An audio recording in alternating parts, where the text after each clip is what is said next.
Yes, I should be here, really, shouldn't I? Yeah. I don't know how I follow a lovely clean-cut video like that with just a human being, you know, with all its imperfections, just like you.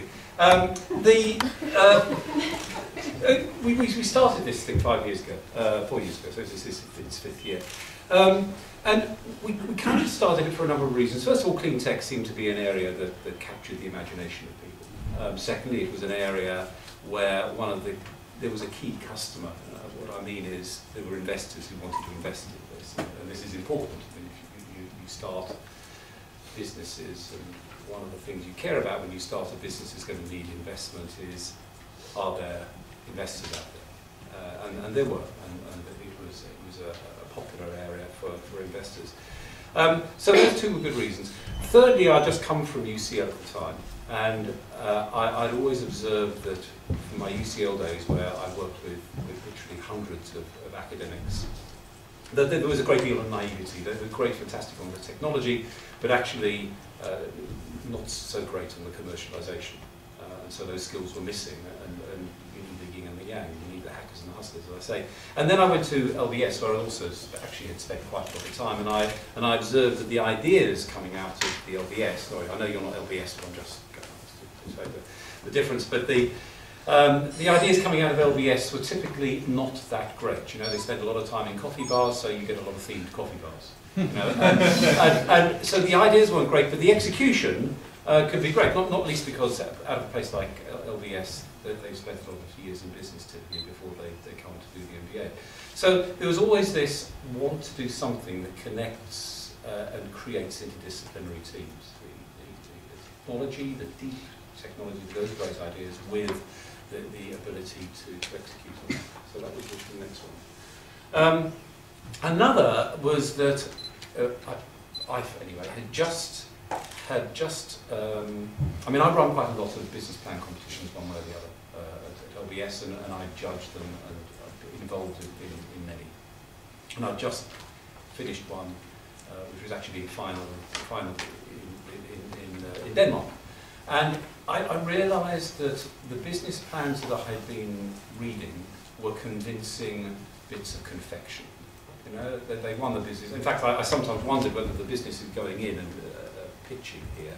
Their business model was to win business plan competitions because it was enormously entertaining, it was enormously plausible, but I thought this is just fiction. And more than that, a lot of these are oven-ready chickens. You know, they come along, they didn't learn anything in the process, they just came along and said, oh, another business plan competition, great, there we go. And many of them afterwards, I don't think, went on to form businesses at all, they just took the money. And the whole thing, if you write a business plan, it can be a work of fiction, and we wanted something that was real. And thus, I suppose, this plan, this challenge, came out of all those things. We wanted CleanTech. We wanted it to be really early stage, and we wanted it to be really early stage because that's where most ventures are, ideas are from you, and so we wanted to capture them at that very early stage, so it was real. So, you know, you weren't pretending to be something you weren't, so it was real.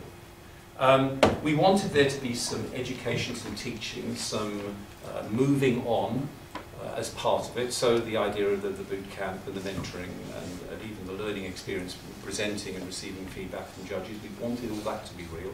We wanted it to be interdisciplinary, and so at its first incarnation it was UCL, LBS, and also because we wanted it also to be scalable, and it's fantastic to see how many other universities are now part of this, we wanted it to be scalable, so we also from day one invited in Leuven and Vlerick, which is another business school and great technical university in Belgium. And thus it just happened somehow in the first year, and it seemed to capture the imagination of everybody who took part. And it was an absolute hoot.